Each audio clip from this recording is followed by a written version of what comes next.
Bismillahirrahmanirrahim. Assalamualaikum warahmatullahi wabarakatuh. Innal hamdalillah nahmaduhu wa nasta'inuhu wa nastaghfiruh wa na'udzu billahi min shururi anfusina wa min sayyiati a'malina. May yahdihillahu fala mudilla lahu wa may yudlil fala hadiya lahu. Asyhadu an la ilaha illallah wahdahu la syarika lahu wa asyhadu anna Muhammadan abduhu wa rasuluh. Ya ayyuhalladzina amanu taqullaha haqqa tuqatih wa la tamutunna illa wa antum muslimun. Ya ayyuhan nas ittaqu rabbakum alladzi khalaqakum min nafsin wahidah wa khalaqa minha zawjaha wa batha minhuma rijalan katsiran wa nisaa. Wattaqullaha alladzi tasaaluna bihi wal arham innallaha kana 'alaykum raqiba. Ya ayyuhalladzina amanu taqullaha wa qulu qawlan sadida yuslih lakum a'malakum wa yaghfir lakum dhunubakum wa man yuti'illah wa rasulahu faqad faza fawzan 'azima. Wa ba'du fa inna asdaqal hadits kitabullah wa ahsanal hadi Muhammadin sallallahu alaihi wasallam wa syarrul umuri muhdatsatuha fa inna kulla muhdatsatin bid'ah wa kulla bid'atin dhalalah wa kulla dhalalatin finnar. Masyaallah muslimin ikhwan fillah rahimakumullah. Insyaallah pada malam hari ini kita lanjutkan kajian kita. Masih kita membahas tentang rukun iman yang keempat, bagaimana kita beriman kepada Rasulullah Subhanahu wa taala. Pada pertemuan ini kita akan membahas satu pokok pembahasan yang juga masuk dalam pembahasan beriman kepada Rasulullah, yaitu bagaimana sikap ahli sunnah wal jamaah atau seorang muslim kepada sahabat Rasulullah sallallahu alaihi wasallam. Dalam kitab Aqidah Wasithiyah disebutkan oleh Syekhul Islam Ibnu Taimiyah, wa min usuli ahli sunnah wal jamaati salamatu qulubihim wa alsinatihim li ashabi Rasulullah sallallahu alaihi wasallam. Di antara usul atau pokok ahli sunnah wal jamaah, prinsip dari ahli sunnah wal jamaah adalah selamatnya hati-hati mereka dan lisan mereka terhadap sahabat Rasulullah SAW. Disebutkan di sini hati dan lisan, tidak disebutkan dengan perbuatan. Hati selamat, lisan selamat. Tidak disebutkan dengan perbuatan karena kita ini tidak bertemu lagi dengan sahabat Rasulullah SAW, tidak bertatap muka, tidak bertemu mereka, maka uzur bagi kita untuk kita selamat dari perbuatan kita terhadap sahabat-sahabat Rasulullah SAW. Tinggal yang ada sampai hari kiamat adalah lisan kita selamat dari sahabat Rasulullah SAW, selamat lisan kita dari mencela, melaknat, mencerca para sahabat Rasulullah SAW, dan selamatnya lisannya ahli sunnah wal jamaah dari hatinya kepada para sahabat Rasulullah SAW, selamatnya hatinya dari sifat dengki dan benci kepada sahabat Rasulullah SAW. Prinsip dasar ahli sunnah wal jamaah ini disebutkan dalam kitab-kitab akidah untuk membantah siapa? Kelompok apa yang membantah? Syiah. Yang kedua, itu masuk dalam jadi semua jamaah-jamaah atau kelompok-kelompok firqah-firqah Islam yang muncul di sekarang ini itu tidak terlepas dari 4 firqah. Kalau bukan dia turunannya Khawarij, kalau bukan dia turunannya Syiah, Rafidah, kalau bukan turunannya Murji'ah, kalau bukan turunannya Mu'tazilah, maka semua kelompok-kelompok Islam, kelompok apa saja yang muncul tidak keluar dari 4 firqah yang muncul di zaman sahabat Rasulullah SAW. Yang pertama untuk membantah Syiah Rafidah. Orang-orang Syiah membenci dan mencela sahabat-sahabat Rasulullah SAW. Kemudian orang Khawarij, mereka memerangi sahabat-sahabat Rasulullah SAW. Oleh karenanya prinsip dasar ahli sunnah wal jamaah atau yang membedakan antara ahli sunnah wal jamaah dengan yang bukan, di antaranya bagaimana sikap dia dengan para sahabat. hatinya, selamat lisannya, dia mencintai para sahabat, dia mendoakan para sahabat, berarti dia adalah seorang ahli sunnah wal jamaah. Kemudian yang berikutnya, kalau ada ya pertanyaan, mengapa kita harus mencintai sahabat Rasulullah SAW? Mengapa kita harus mencintai? Kita disuruh, ahli sunnah disuruh mencintai sahabat Rasulullah SAW. Mengapa? Apa alasannya? Karena dengan mencintai sahabat itu berarti kita mencintai Rasulullah. Kenapa? Karena sahabat-sahabat ini adalah perpanjangan dari Rasulullah. Alasan pertama, mencintai sahabat Rasulullah SAW berarti mencintai Rasulullah SAW. Mencintai sahabatnya berarti mencintai Rasulullah SAW. Mencintai Rasulullah berarti mencintai Allah. Qul in kuntum tuhibbunallah fattabi'uhu yuhibbukumullah. Kalau kamu benar mencintai Allah, maka itu tidak Rasulullah. Yang kedua, alasan kedua, kenapa kita harus mencintai dia, mendoakan para sahabat? Apa alasannya? Karena mereka telah dipilih oleh Allah untuk mendampingi Rasulullah SAW, membelanya dan menyebarkan agama Islam. Iya, sama persis dengan jawaban Pak Kasman. Kesimpulannya sama. Hanya yang membedakan antara siyahnya, yaitu maksudnya konteksnya, tapi kesimpulannya sama. Karena mereka adalah sahabat Rasulullah SAW yang telah dipilih dan mencintai mereka berarti mencintai Rasulullah. Apa kebaikan bagi kita dengan ada sahabat? Untuk kita. Iya. Sampainya karena mereka adalah wasita, sebagai perantara sampainya Islam kepada kita. Kita bisa merasakan nikmatnya Islam, nikmatnya manhaj salaf, nikmatnya beragama dengan benar disebabkan karena wasita, perantara mereka para sahabat Rasulullah SAW. Orang yang berbuat baik kepada kita dalam masalah dunia saja wajib kita mencintainya, kita menghormatinya. Apalagi orang yang berbuat baik demi kebaikan dunia kita dan akhirat kita, demi kebaikan agama kita. Maka ini adalah dua alasan kita mencintai Rasulullah SAW, bahwasanya sahabat Rasulullah SAW, bahwasanya mereka mencintai sahabat adalah termasuk mencintai Nabi. Kemudian yang kedua, karena melalui perantara mereka sampailah agama yang membawa kemaslahatan hidup kita di dunia dan akhirat. Maka orang yang demikian ini orang yang paling pantas kita mencintainya, memuliakannya dan mendoakan kebaikan kepadanya. Kemudian tidak boleh kita mencela Rasulullah SAW sebagai bentuk ketaatan kita kepada Nabi SAW.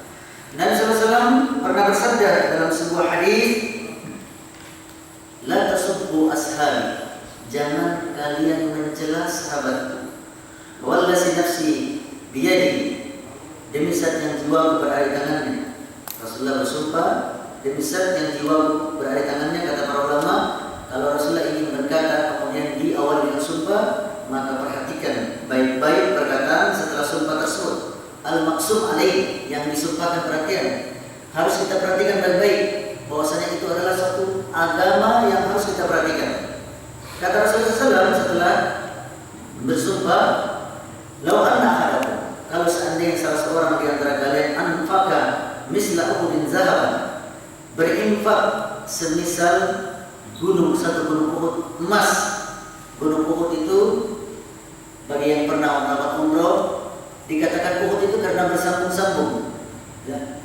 Uhud, Ahad, bersambung, gunung yang bersambung-sambung menjadi satu gunung, panjangnya sekitar 7 km. Kalau ada seseorang di antara kalian, di antara kita ini yang berinfak sebesar satu gunung Uhud emas, yang tidak mungkin ada orang yang bisa berinfak demikian, maka ma balagha mudda ahadihim wala nasifahu, tidak akan sampai infaknya satu mud atau setengah mud dari para sahabat Rasulullah SAW. Bandingannya, kalau kita berinfak sekarang, kalau dibandingkan dengan infaknya para sahabat, tidak ada, maksudnya bandingannya sangat jauh sekali. Bandingannya dari apa yang diinfakkan oleh para sahabat, meskipun satu mud, kita tidak bisa menyamai infak kita segunung emas, satu gunung Uhud emas. Kemudian asbabul khurusnya di sini. Di antara sebab munculnya hadis ini disebabkan karena perselisihan di antara dua orang sahabat. Siapa? Abdurrahman bin Auf dan Khalid bin Walid. Iya. Abdurrahman bin Auf dan Khalid bin Walid sama-sama sahabat. Sama-sama sahabat. Ada perselisihan di antara mereka. Abdurrahman bin Auf adalah orang yang pertama-tama masuk ke dalam Islam. Khalid bin Walid adalah panglima perangnya Islam yang banyak membuka negeri-negeri Romawi dan Persia melalui panglimanya. Ketika Abdurrahman bin Auf Khalid mencela Abdurrahman bin Auf, maka kata Rasulullah SAW, la tasubbu ashabi. Janganlah kalian mencela sahabat.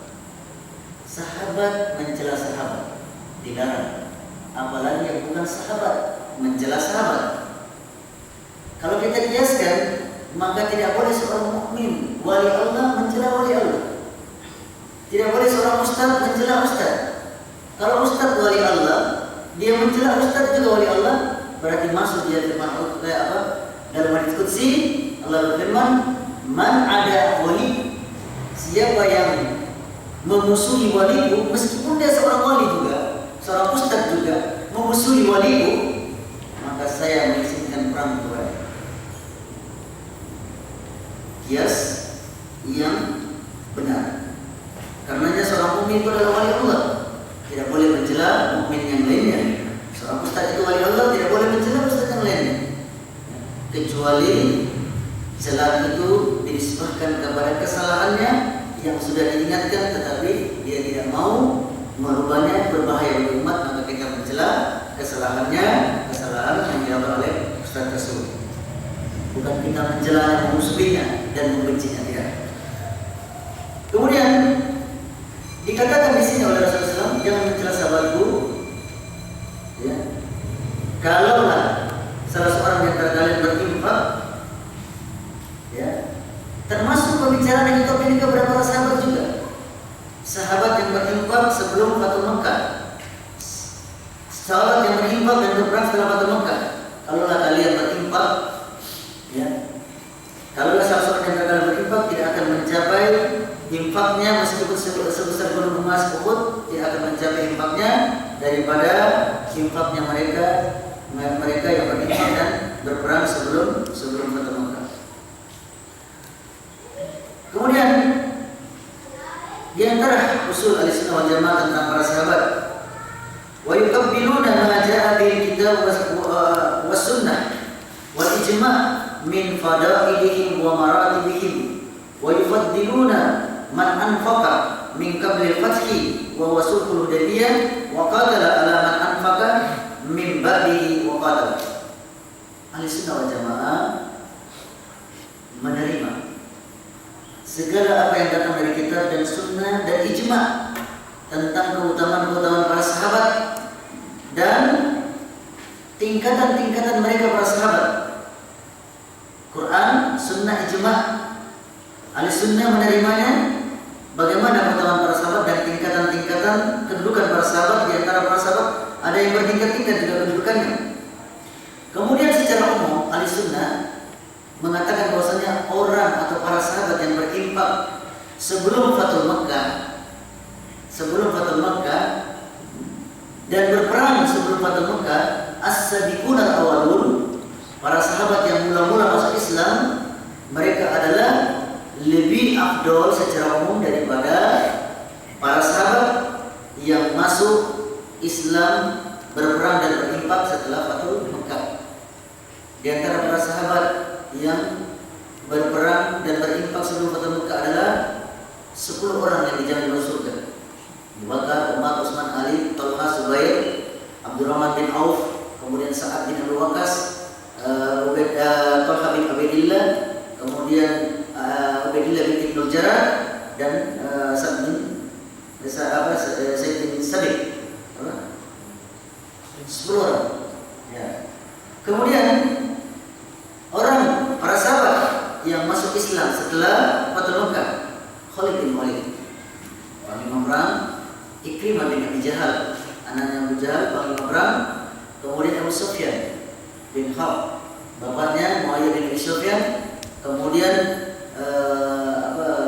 Sufyan bin Umayyah, salah seorang tokoh Quraisy, pemuda Quraisy. Ya. Maka itu adalah sahabat-sahabat yang mereka itu masuk Islam setelah Fathu Makkah. Maka orang yang di antara para sahabat itu Ahlussunnah menerimanya atau lebih memuliakan para sahabat, atau lebih mendahulukan, atau lebih mengutamakan, atau lebih afdal sahabat yang berperang dan berimpak sebelum Fathu Makkah. Kenapa? Karena banyaknya rintangan-rintangan, banyaknya ujian-ujian yang dihadapi oleh mereka ketika sebelum Fathu Makkah. Adapun setelah Fathu Makkah sudah mulai Islam banyak berkembang, orang berbondong-bondong masuk dalam Islam. Maka orang yang berimpak yang demikian ini tidak sama kedudukannya dengan orang yang terdahulu dan mula-mula masuk ke dalam Islam. Kemudian Ahlussunnah wal Jamaah mereka menerima atau sepakat di antara para sahabat yang paling mulia adalah Abu Bakar As-Siddiq, karena beliau adalah menemani Rasulullah SAW dalam hijrah. Kemudian beliau adalah orang yang menginfakkan seluruh hartanya di jalan Allah. Kemudian dia adalah termasuk orang yang diberikan wakil oleh Rasulullah SAW ketika sakit untuk menjadi imam salat. Kemudian setelah itu Umar bin Khattab, setelah itu Utsman bin Affan, setelah itu Ali bin Abi Thalib. Sebagaimana disebutkan dalam hadis Bukhari, diriwayatkan oleh Abdullah bin Umar, kata Abdullah bin Umar, kunna mukhayyiru, sahabat Rasulullah SAW, kami memilih atau kami membanding-bandingkan antara sahabat Rasulullah SAW. Maka kami memilih Abu Bakar yang pertama, kemudian ya kata kunna menunjukkan kami para sahabat, kata Ibnu Umar. Kami mendapatkan Abu Bakar, kemudian Umar, summa Utsman. Summa Utsman. Kemudian hal ini, kata Ibnu Umar, hal ini didengar oleh Rasulullah SAW ketika kami membanding-bandingkan sahabat, mengutamakan di antara mereka. Kami mengutamakan Abu Bakar, kemudian Umar, kemudian Utsman. Didengar oleh Rasulullah SAW, la yunkiru. Rasulullah SAW tidak mengingkari. Ini menunjukkan Rasulullah SAW takrir, membenarkan, menyetujui dari apa yang mereka memuliakan dari sahabat-sahabat Rasulullah SAW. Jadi Ahlussunnah Jamaah berpendapat bahwasanya yang termulia setelah di dalam umat ini adalah Abu Bakar, kemudian Umar, kemudian Utsman, kemudian Ali bin Abi Thalib. Hanya ada khilaf di kalangan ulama. Ada sebagian ulama mengatakan Ali lebih mulia daripada Utsman, ada sebagian ulama mengatakan bahwasanya Utsman lebih mulia daripada Ali. Tetapi pendapat Ahlussunnah wal Jamaah yang rajih, yang masyhur bahwasanya Utsman Sunnurain, yang memiliki dua cahaya, yang dia itu adalah menikahi dua anaknya Rasulullah SAW, maka dia lebih mulia daripada Ali bin Abi Thalib. Ini juga sebagai bantahan orang Syiah yang mereka menganggap bahwasanya Ali itu lebih mulia daripada Abu Bakar, Umar, Utsman, bahkan mereka menganggap bahwasanya mereka adalah perampas daripada hak kekhalifahan Ali. Sebenarnya katanya Ali yang menjadi khalifah setelah Rasulullah, lalu mereka merampasnya, maka mereka mencela, bahkan ada sebagian mereka mengkafirkan Abu Bakar dan Umar, bahkan mengatakan mereka berdua adalah khilafah Quraisy, anti Quraisy, alhamdulillah min dzalik. Jadi ini Ahlussunnah. Kemudian setelah itu, setelah 4 sahabat ini, siapa lagi? 6 orang sisanya yang dijamin oleh yang mendapatkan berita gembira dari Rasulullah SAW masuk dalam surga. Setelah 4 orang ini, maka 6 orang sisanya yang mulia, mereka semua dari Muhajirin, seperti Abdurrahman bin Auf, Ubaidillah bin Jarrah, kemudian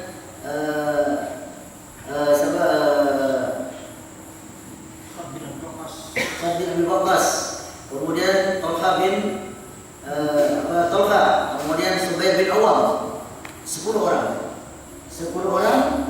Jadi mereka adalah tingkatan orang yang termulia di kalangan sahabat, karena semua yang 10 ini adalah as-sabiqun al-awwalun. Ya, sabiqun al-awwalun. orang-orang yang pertama-tama masuk Islam. Bahkan 5 orang dari kalangan sahabat yang dijamin masuk surga itu masuk dalam Islam melalui tangannya Abu Bakar. 5 orang dari sahabat Rasulullah SAW yang masuk ke dalam orang-orang yang diberikan kabar gembira mendapatkan surga, 5 orang masuk Islam melalui tangannya Abu Bakar. Utsman Islam melalui tangannya Abu Bakar. Mulai dakwahnya Abu Bakar melalui sebab ajakannya Abu Bakar. Kemudian Tolha juga demikian, Subair bin Awam, Sa'ad bin Abi Waqqas, kemudian Abdurrahman bin Auf. 5 orang ini masuk Islam melalui sebab tangannya Abu Bakar. Ya, setelah kalau dari Allah SWT tapi dari Allah, kemudian sebab dakwanya atau ajakannya Abu Bakar As-Siddiq. Maka Abu Bakar As-Siddiq adalah sahabat yang paling termulia setelah 6 orang ini. Setelah Rasulullah SAW. Kemudian setelah 10 orang ini, Ahlussunnah wal Jamaah yuqaddimuna al-muhajirin al-ansar. Secara umum Ahlussunnah wal Jamaah mendahulukan, lebih memuliakan orang-orang muhajirin daripada orang ansar. Siapa yang dimaksud muhajirin? Orang yang berhijrah meninggalkan negerinya dari Mekah menuju Madinah. Siapa yang dimaksud dengan orang ansar? Penduduk Madinah yang menolong Rasulullah SAW. Kenapa secara umum? Ini secara umum ya. Karena ada orang-orang tertentu dari orang ansar lebih mulia daripada orang muhajirin. Tetapi secara umum muhajirin itu lebih mulia daripada orang ansar. Ya, kaum ansar. Kenapa demikian? Kalau kita ditanyakan kenapa demikian? Apa alasannya orang muhajirin itu lebih mulia daripada kaum ansar? Rasulullah sendiri dari Mekah. Rasulullah sendiri kaum muhajirin. Ya, Rasulullah SAW dari kaum muhajirin. Ada yang lain? Karena mereka meninggalkan kampungnya. Meninggalkan kampungnya, Meninggalkan harta meninggalkan hartanya, berarti dia yang pertama ya hijrah. Karena hijrahnya mereka meninggalkan kampung halaman, harta bendanya ditinggalkan. Yang kedua karena dia adalah nusrah, menolong Rasulullah SAW. Kalau orang ansar dia cuma menolong Rasulullah SAW. Maka di dalam kitab-kitab dalam Al-Quran termasuk surat At-Taubah dikatakan bahwasanya yang disebutkan oleh Allah terdahulu adalah muhajirin, kemudian ansar. As-sabiqunal awwaluna minal muhajirin wal ansar. Orang-orang yang terdahulu dan ulama masuk Islam dari kalangan muhajirin dan ansar. Secara umum ya, tetapi ada orang-orang tertentu dari kalangan ansar yang lebih mulia daripada orang muhajirin. Ya, seperti Anas bin Malik termasuk kaum ansar, Abu Ayyub Al-Ansari termasuk juga kaum ansar. Dia secara orang-orang tertentu ada yang lebih mulia. Seperti Sabit bin Qais As-Sammas termasuk juga orang ansar.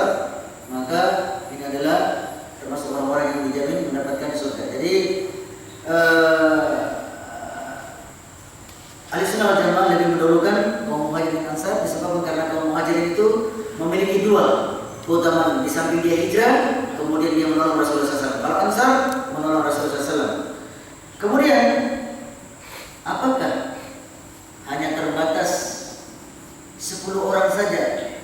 Jadi semua sahabat Rasulullah SAW yang namanya sahabat kullu wa'adahul husna. Setiap mereka itu dijanjikan surga. Tetapi ada yang ditakyin, disebutkan nama-namanya yang lebih khusus lagi. Disebutkan kata Rasulullah dalam sebuah hadis, Abu Bakar fil jannah, Umar fil jannah, Utsman fil jannah, Ali fil jannah, Abdurrahman bin Auf fil jannah, dan seterusnya. Disebutkan 10 orang. Kemudian, apakah hanya terbatas 10 orang saja yang disebutkan? Dijamin atau mendapatkan kabar gembira dari Rasulullah masuk surga? Tidak. Ada beberapa orang sahabat yang lain yang diberitakan Rasulullah SAW dalam hadis yang lain, mereka juga mendapatkan jaminan surga. Di antaranya Bilal, Sa'ad bin Mu'adz.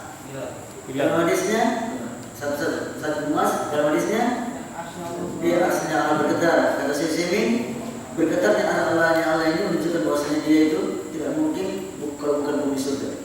Kemudian untuk Uqasyah ketika Rasulullah SAW menyebutkan bahwasanya ada 70.000 orang yang masuk surga tanpa hisab dan tanpa azab, maka Uqasyah berdiri kemudian mengatakan, "Ud'uni anna minkum, doakanlah aku termasuk mereka ya Rasulullah. Kata Rasulullah, anta minkum, engkau termasuk mereka. Masuk surga tanpa hisab dan tanpa azab. Kemudian siapa lagi? Bilal bin Rabah. Dikatakan oleh Rasulullah SAW, ya Bilal, kabarkan kepada aku tentang amal yang kau lakukan. Saya mendengar bunyi trompa sendalmu berada di depanku. Bunyi trompa sendalmu berada di depanku di dalam surga. Kata Bilal, tidak ada amal yang aku andalkan kecuali setelah saya berwudu, saya salat sunnah wudu. Kemudian apa lagi? Wais Al-Qarni. Siapa? Wais. Wais Al-Qarni. Dia bukan tabi'in dan dia ada jaminan secara khusus. Maksudnya tidak jaminan secara khusus, tapi secara umum dia ada jaminan bagi orang tabi'in yang mulia, kata Rasulullah SAW.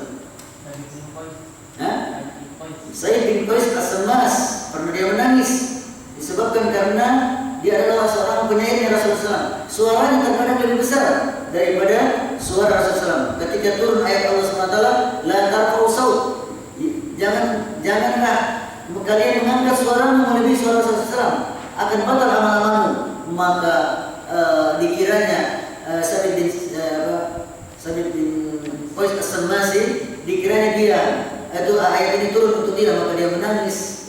Kemudian ditanya Rasulullah SAW, di mana Sabit? Dia menangis disebabkan dia takut karena ayat ini turun. Maka dikatakan, sampaikan kepada dia, kata Rasulullah, lastu min ahlinnar, anta lastu min ahlinnar, anta lasta min ahlinnar, engkau bukanlah penduduk neraka, tetapi anta min ahli jannah, engkau adalah termasuk ahli surga. Sebaliknya, Hasan dan Husain disebutkan dalam sebuah hadis Rasulullah SAW, dikabarkan kabar gembira, anna Hasan wa Husain sayyida sababi ahli jannah, pemimpin dua orang pemuda ini, Hasan dan Husain, pemimpin pemuda di surga. Siapa lagi? Fatimah disebutkan dalam hadis Rasulullah SAW, sesungguhnya Fatimah ini sayyidah min imratin ahli jannah, pemimpin, salah seorang pemimpin dari wanita ahli surga. Siapa lagi? Khadijah. Dan semua istri-istri Nabi SAW, semua istri-istri Nabi SAW, maka mereka adalah ibunya, istri Nabi di dunia dan istri Nabi di akhirat. Siapa lagi? Abdullah bin Salam. Kata Rasulullah SAW, kalau kalian mau melihat seorang penduduk surga yang berjalan di muka bumi ini, lihat Abdullah bin Salam. Wanita yang hitam, yang ketika dia ditimpa penyakit kayak epilepsi, dia meminta kepada Rasulullah SAW untuk disembuhkan. Kata Rasulullah SAW, Isa, saya mendoakanmu, tetapi kalau kau sabar maka surga bagimu. Maka dia memilih untuk sabar. Penyakitnya tetap, dia memilih sabar, maka surga bagimu. Dan beberapa sahabat-sahabat Rasulullah SAW yang mereka itu termasuk Ammar bin Yasir dan keluarganya. Ammar, bapaknya Ammar dan ibunya Ammar, ketika disiksa ditelungkupkan di pasir yang panas, maka lihat Rasulullah SAW, isbir ya ali Ammar, bersabarlah wahai keluarga Ammar, jannah. Dimaksud keluarga Ammar cuma 3 orang, bapaknya Yasir, kemudian anaknya Ammar bin Yasir dan ibunya. Ibunya yang disiksa oleh Abu Jahal, ditusukkan tombak di kemaluan yang tembus ibunya. Jadi isbir, kata Rasulullah, bersabarlah keluarga Yasir. Para sahabat demikian, dia melihat ibunya disiksa demikian, ditombakkan di kemaluan yang tembus, mati. Dia melihat demikian. Kita, bagaimana ujian kita? Apakah kita ingin seperti meraih apa yang diraih sahabat? Tidak mungkin, karena ujian kita sedikit. Ya. Kemudian yang berikutnya, wa yu'minuna bi anna Allah qala li ahli badar wa kanu 300 wa bid'atin asyara i'malu ma syi'tum faqad ghafartu lakum. Ahlussunnah wal Jamaah beriman atau meyakini bahwasanya Allah pernah berkata kepada orang ikut dalam perang Badar sekitar salasannya 300 orang, wa bidatu asyara, 300 bidatu asyara artinya 309 atau 300 lebih, ya, 309 atau 300 lebih, ya, ahli Badar. Kata Allah kepada mereka, i'malu faqad ghafartu lakum. Berbuat apa saja kalian, maka saya telah mengampuni. Meskipun salah seorang ahli Badar sekiranya dia berbuat dosa besar, Allah akan mengampuni. Keutamanya orang yang ikut dalam perang Badar. Disebutkan dalam satu riwayat, Khatib bin Abu Jalta, dia pernah berbuat kesalahan dan kesalahan yang fatal. Dia mau membocorkan rahasia pasukannya Rasulullah SAW, sampai datang wahyu dari langit memberitahu kepada Rasulullah SAW bahwasanya Khatib bin Abu Jalta dia telah mengirim satu berita yang dibawa oleh seorang wanita ke Mekah untuk membocorkan rahasia tersebut. Membocorkan pasukan atau rahasia Rasulullah SAW termasuk dosa besar. Maka setelah diketahui, dipanggillah Khatib bin Abu Jalta, kemudian ditanyakan apa yang kau lakukan, kenapa kau melakukan demikian. Alasannya bahwasanya dia mempunyai keluarga di Mekah, tidak ada yang bisa melindunginya kecuali dengan cara yang demikian ini. Maka saya mengirim surat ini dengan harapan agar mereka, orang-orang Mekah, mau berterima kasih dengan usaha saya ini supaya dia melindungi keluarga saya yang ada di Mekah. Maka Umar ketika itu ingin memenggal lehernya. Maka kata Rasulullah, jangan. Tidakkah kau mendengar Allah SWT berfirman kepada ahli Badar, iman, berbuatlah sekehendakmu, sungguh saya telah mengampuni kalian. Jadi ahli Badar di antara keutamaannya mereka adalah, ya, berbuat apa saja, dosa apa saja yang dilakukannya Allah akan mengampuni. Allah langsung mengampuni. Tapi mereka ahli Badar juga tidak membuat dosa kecuali tidak dikenal dengan dosa-dosa besar kecuali yang Khatib bin Abu Jalta ini, itu pun dengan ada usul atau ada takwil yang dia lakukan sehingga diterima usulnya oleh Rasulullah SAW. Kemudian wala yadkhuluna an-nar ahadan bai'ah hatta sejarah. Mereka Ahlussunnah wal Jamaah, ya, berkeyakinan bahwasanya setiap sahabat yang telah berbaiat, ya, di bawah pohon Baitur Ridwan, di bawah pohon ketika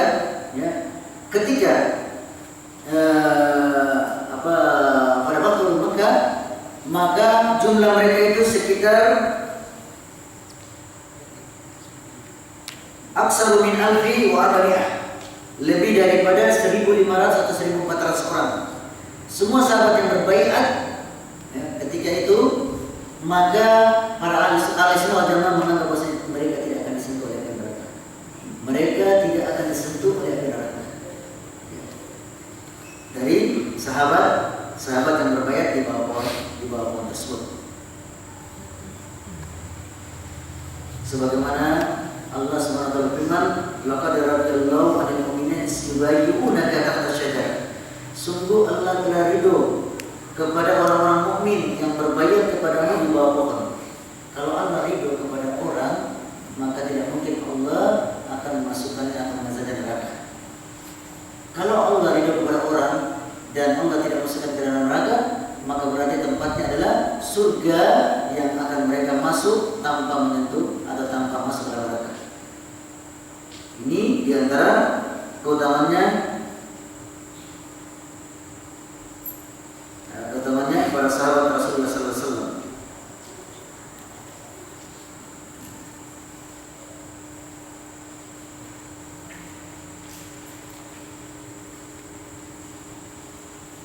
Insyaallah nanti kita lanjutkan pada pertemuan depan tentang masalah istri-istri Nabi, yang mana yang menjadi istri Nabi, kemudian bagaimana kita mencintai yang baik, bagaimana kita bersikap kepada istri Nabi SAW. Kemudian terakhir, kalau antum ditanya bagaimana hukum mencela sahabat, apa hukumnya mencela sahabat? Kafir. Kafir.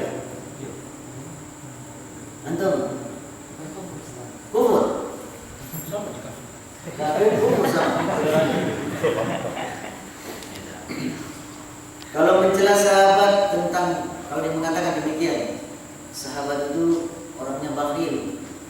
Sahabat itu dia mencela sahabat bukan karena agamanya. Sahabat itu orangnya bakhil. Sahabat yang namanya ini adalah orangnya bakhil. Atau dia mengatakan bahwasanya orang ini atau sahabat ini dia memainkan umat dengan lisannya.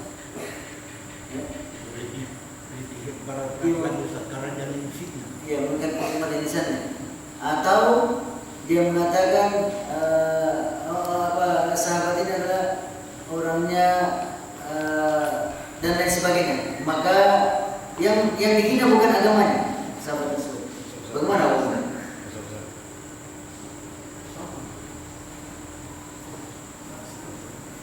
Seperti mengatakan sahabat itu penakut. Yang dihina jebelnya, bukan agamanya. Jadi dalam kitab Lumatul I'tiqad kata Syekh ini menghina sahabat, sabus sahabat adalah salah satu sahabat. Menghina sahabat itu ada 3 hukumnya. Ada 3 hukum. Yang pertama, kalau kita mencela sahabat dengan mengkafirkan sebagian mereka, maka kafir juga kita. Seorang yang mengkafirkan sahabat, sebagian sahabat atau sahabat, maka dia termasuk kafir karena dia banyak menentang ayat-ayat dan hadis-hadis Rasulullah. Allah meridai mereka, tetapi si fulan ini mengkafirkan mereka. Rasulullah mengatakan hayrun nas qarni, sebaik-baik manusia adalah sahabatku. Kemudian ada orang yang mengatakan mereka adalah kafir. Maka orang yang mengkafirkan sahabat atau sebagian besar para sahabat, maka mereka adalah kafir. Hukum yang kedua, orang yang melaknat sahabat, tidak mengkafirkan. Dia melaknat sahabat. Dia mengatakan sahabat fasik, berbuat fasik. Seperti melaknat Muawiyah, mengatakan bahwa itu orang fasik.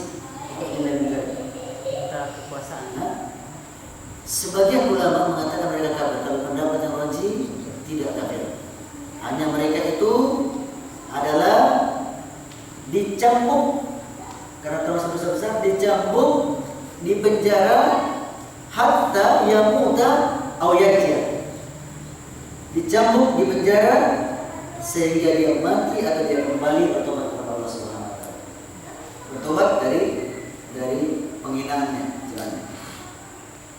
Kemudian hukum yang ketiga, seseorang yang mencela atau mencerca sahabat bukan agamanya, tetapi masalah pribadinya atau masalah tabiatnya, seperti yang mengatakan sahabat itu adalah bakhil atau kikir, sahabat itu adalah penakut. Maka hukum orang yang demikian ini termasuk dosa besar. Hukumnya ditakzir, diberikan hukuman oleh pemerintah atau penguasa muslim sampai dia juga bertobat kepada Allah Subhanahu wa taala. Jadi tidak langsung kita mengkafirkan orang yang mengkafirkan sahabat. Orang yang mencela sahabat, seperti ada salah seorang syekh di zaman ini dia mencela sahabat. Ya, tidak mesti kita langsung mengkafirkan. Jadi mengatakan kalau dia salah perkataannya bahwasanya sahabat ini dia mempermainkan umat dengan lisannya, maka itu termasuk celaan. Tapi kita tidak mengkafirkan karena dia tidak mengkafirkan sahabat.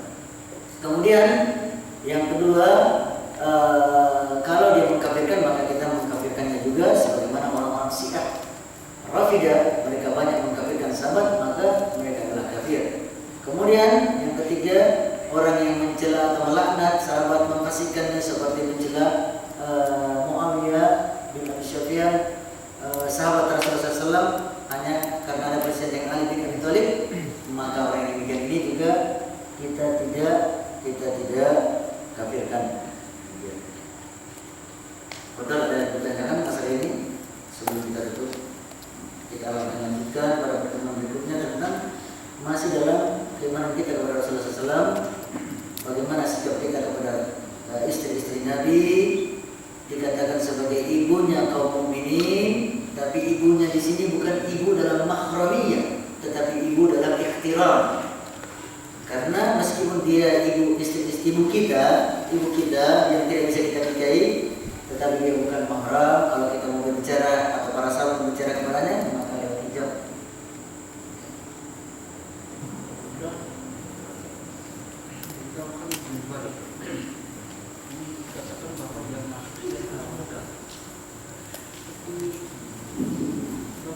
perjanjian Hudaybiyah itu belum nampak betul bahwa Fathul Mekah ada. Dan Fathul Mekah itu betul nampak bagaimana maksudnya para sahabat nanti setelah berangkat Rasulullah. Padahal pada saat itu Khalid bin Walid sebagai pimpinan sayap kanan, sayap kiri. Panglima sayap kiri. Oleh karenanya dalam kitab kita seperti kitab Akidah Setiyah diterangkan bahwasanya yang dimaksud dengan Fathul Makkah di sini adalah Sulhul Hudaybiyah, karena perjanjian Hudaybiyah. Jadi demikian ya. Ketika Rasulullah SAW pada tahun ke-8 kalau saya tidak salah, dan ke-8 Hijriah ingin masuk melakukan umrah, tapi orang kafir menghalanginya, orang kafir Quraisy menghalanginya. Kemudian terjadilah perjanjian Hudaybiyah di situ. Di antara isi perjanjiannya bahwasanya orang Muslim tidak boleh masuk tahun ini. Mereka boleh masuk tahun depan dengan tidak membawa senjata, dengan lamanya 3 hari saja yang diberikan waktu. Kemudian orang Quraisy ketika masuk orang Muslim masuk ke dalam rumah-rumahnya semua. Di antara perjanjian Hudaybiyah. Maka Rasulullah menerima perjanjian ini. Ketika perjanjian Hudaybiyah ini, Khalid bin Walid belum masuk. Dalam masa 1 tahun sebelum kedatangan tahun depannya Rasulullah SAW, maka masa antara Fathul Makkah dan perjanjian Hudaybiyah masuklah Islam Khalid bin Walid. Maka ketika masuk Islam Khalid bin Walid, dia dijadikan panglima perang ketika masuk menyerang Fathul Makkah dengan yang mengatakan bahwa dia adalah panglima Sulaiman. Jadi Khalid bin Walid ya, dia maka yang dikatakan Fathul itu adalah Sulhul Hudaybiyah, perjanjian Hudaybiyah. Jadi jedanya antara sebelum Fathul Makkah, sebelum mereka menyerang Makkah dengan perjanjian Hudaybiyah ada 1 tahun, ada sekitar 1 tahun. Maka disitulah masuk Khalid bin Walid. Jadi Khalid bin Walid tidak berbayat di Baitul Ridwan, ya, tetapi dia masuk sebelum Fathul Makkah, sebelum penyerangan Fathul Makkah.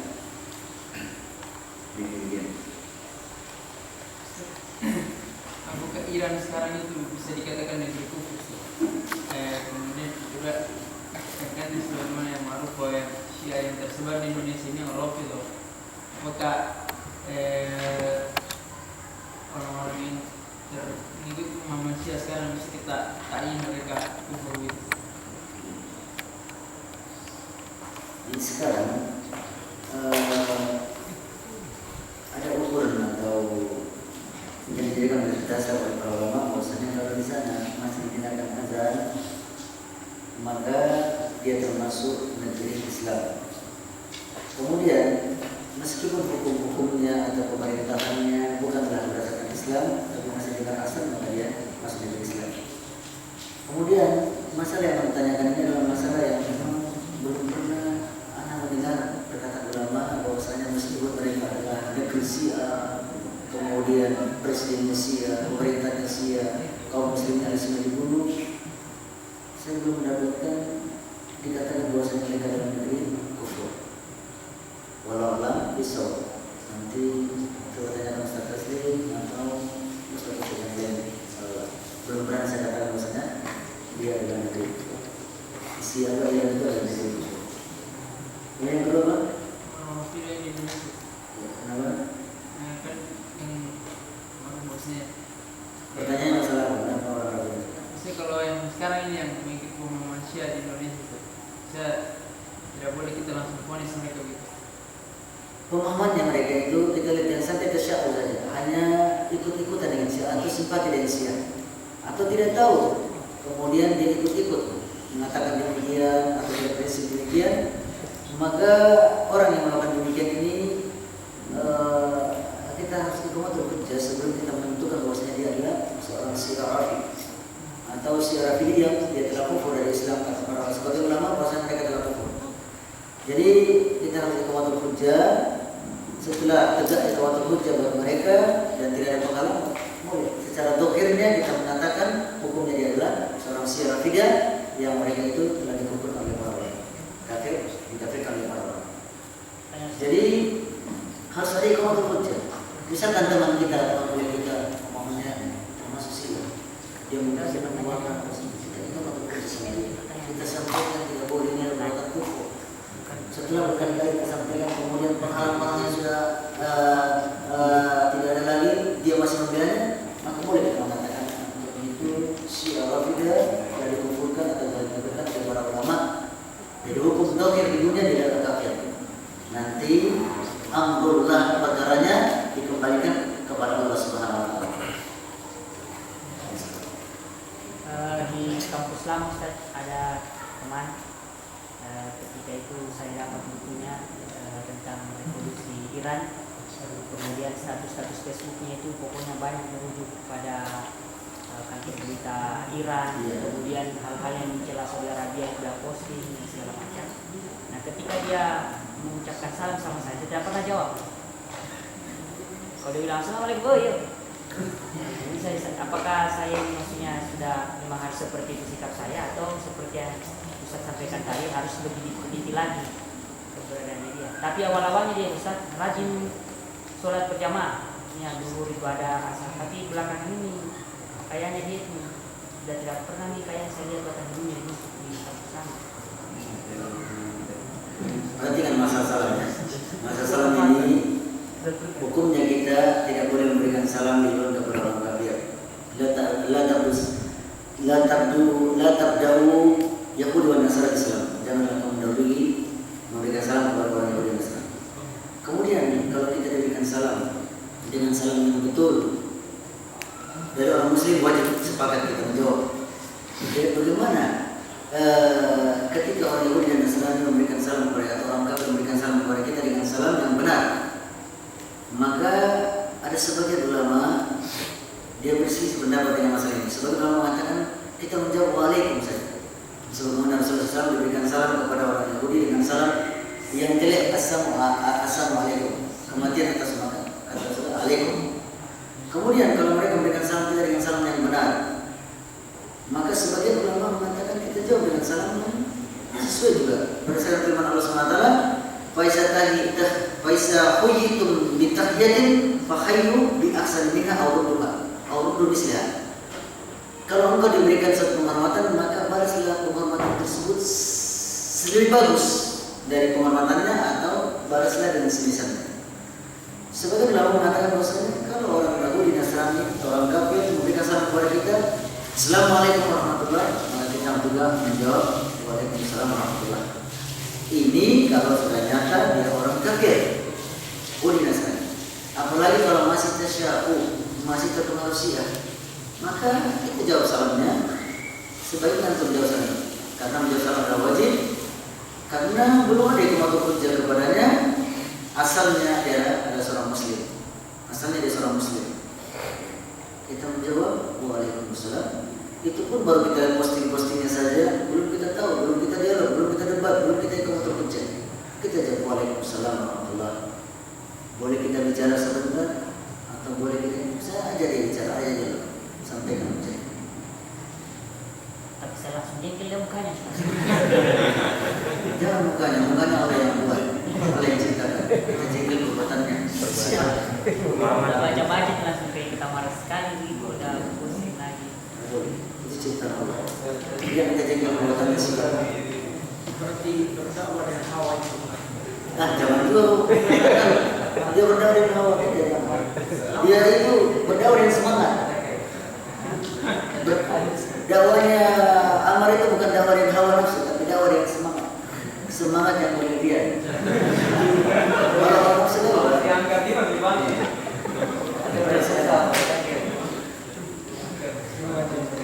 Semangat yang berlebihan, semangat yang berlebihan. Kalau tidak ada, kita cukupkan. Masih ada. Rifan juga dalam. Saya masih belum terlalu jelas soal pertikaian antara Muawiyah sama Ali. Bisa dijelaskan secara singkat? Muawiyah dengan Ali bin Abi Thalib. Pertikaiannya masalah pembunuhan Utsman bin Affan. Muawiyah berpendapat bahwasanya Muawiyah berpendapat bahwasanya dia tidak mau membayar khalifah pengganti Utsman, yaitu Ali, sebelum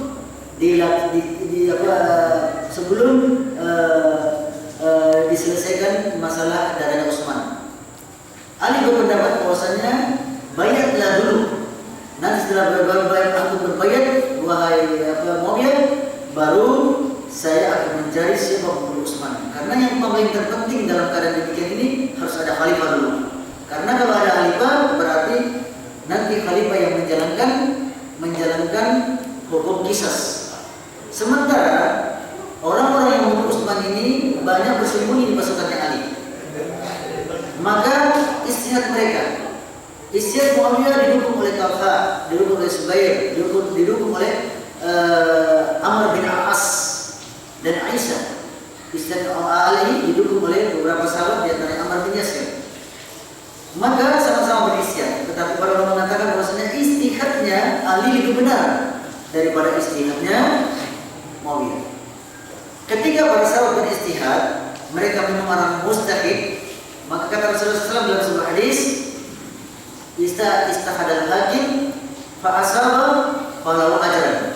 Kalau seorang hakim beristihad, dia benar maka dia dapat 2 pahala. Faisa akta, kalau dia salah maka falahu ajran, maka dia mendapat pahala. Muawiyah mendapatkan 1 pahala dari istihadnya. Ali mendapatkan 2 pahala dari istihadnya. Jadi kita melihat bahwa pendapat Ali lebih benar. Kalau dari kaidah Ahlussunnah, bahwasanya karena siapa yang mau tegakkan qisas terhadap pembunuhnya Utsman kalau belum ada khalifah? Karena yang menegakkan qisas adalah khalifah. Maka kata Ali, bayatlah dulu, kemudian ya saya mencari pembunuhnya. Kemudian kata Muawiyah, saya tidak akan membayar sebelum mencari pembunuhnya.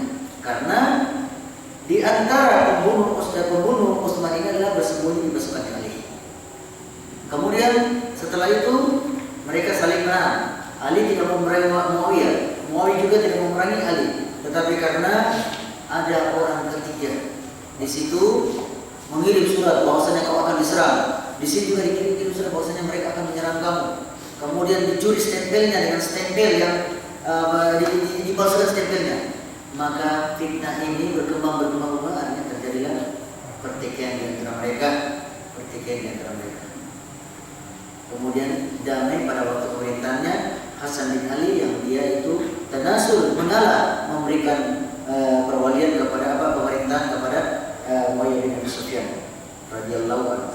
Jadi inilah di antara sebab ketika mereka karena isu dan karena perbedaan pendapat. Mereka berselisih, berbeda pendapat, dapat pahala. Kita ini mencela Muawiyah dapat dosa. Mencela Muawiyah dapat dosa. Pada Muawiyah dalam perbedaan pendapatnya dia dapat pahala. Demikian. Ada juga teman yang bantah, saya mau mencela Muawiyah, saya juga tidak berani. Ini karena saya belum ada ilmunya soal itu. Iya. Sekarang kalau orang mencela Muawiyah jangan mencela, dia sahabat Rasulullah, penulis wahyu dari Rasulullah SAW. Dia termasuk dikatakan halal mukminin, iparnya orang mukmin, karena pamannya orang mukmin, karena saudaranya Ramlah binti Abu Sufyan dia adalah ummul mukminin. Ramlah dengan Muawiyah bersaudara, berarti dia adalah halal mukminin, pamannya orang mukmin.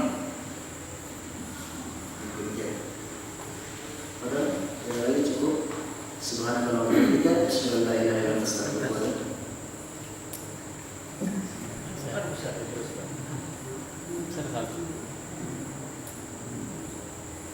Apa kriteria sehingga seseorang dapat dikatakan sahabat? Sahabat itu adalah orang yang bertemu dengan Rasulullah SAW, kemudian beriman dengan apa yang disampaikannya, kemudian mati dalam keadaan beriman. Keluar dari pengertian ini adalah orang yang beriman di zamannya Rasulullah SAW tapi tidak bertemu. Seperti Uwais Al-Qarni. Yang kedua, Raja Najasyi. Sampai disalamkan oleh Rasulullah tapi tidak pernah bertemu dengan Rasulullah. Ya, muhadarah istilahnya. Kemudian keluar juga dari ini adalah orang yang pernah beriman kepada Rasulullah SAW tapi murtad sebelum meninggalnya.